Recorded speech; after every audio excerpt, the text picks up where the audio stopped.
আসসালামু আলাইকুম বন্ধুরা, এই ভিডিওটি দেখুন এবং আপনারা বেশি বেশি করে শেয়ার করুন। আসসালামু আলাইকুম দর্শক ভাই, কি আল্লাহর দান দেখেন। আরে আমাদের আখেরি নবী মোহাম্মদ মুস্তাফা নবী সাল্লাল্লাহু আলাইহি সাল্লামকে মক্কা থেকে যখন তাড়া করে কাফেররা, কিছু কিছু আমাদের মুসলিম কাফেররা ইহুদি যখন তাড়া করে, দেখুন আমাদের রসুল পাক ওর সঙ্গে কেউ ছিল না, একমাত্র আবু বকর সিদ্দিক ছিল। রসুল পাকের সঙ্গে আদাত কোনো লোক ছিল না।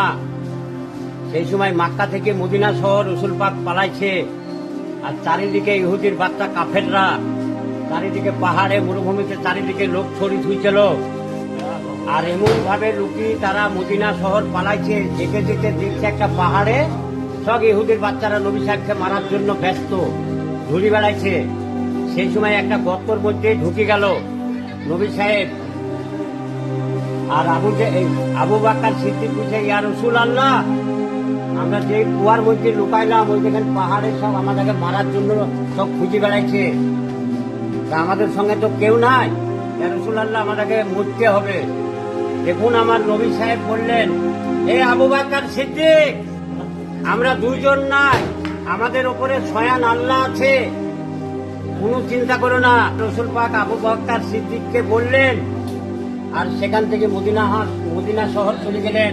মদিনার লোকে বলছে পূর্ণিমার চাঁদ এসেছে। হায় আল্লাহ, তুমি এত ইজ্জত দিয়েছিলা।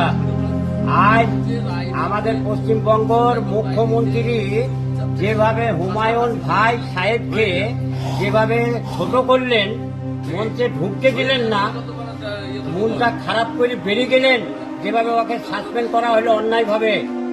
আল্লাহ বলছে, হুমায়ুন, তুমি খবরদার চিন্তা করো না, মুখ্যমন্ত্রী তোমাকে সাসপেন্ড করেছে, কিন্তু আমি আল্লাহ তোমাকে সাসপেন্ড করিনি। সারা ইন্ডিয়া ভারতের লোক তোমাকে ইজ্জত সম্মান দেবে ইনশাআল্লাহ, তুমি খবরদার চিন্তা করো না। আমি আল্লাহ তাআলা বলছি, খুদ ইজ্জত তোমার আমি বাড়িয়ে দিলাম, তুমি দেখিলে বা তোমার কেমন ঢল নামবে। তো দর্শক ভাই, কথাটা যদি ঠিক বলে থাকি, আপনারা আমাকে দোয়া করবেন, আরো কিছু কিছু ভালো ভালো আপডেট দিব। আর আপনারা আমার ভিডিওটা সাবস্ক্রাইব বাংলাদেশ ভাই আমাকে কমেন্ট করেছিলেন, সাবস্ক্রাইব যত পারবেন ঠেলি সাবস্ক্রাইব করে লাইভ দিবেন ইনশাআল্লাহ।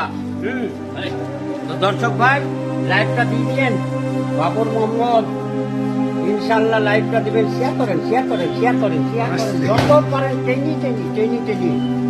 আসসালামু আলাইকুম। আচ্ছা, ঠিক আছে।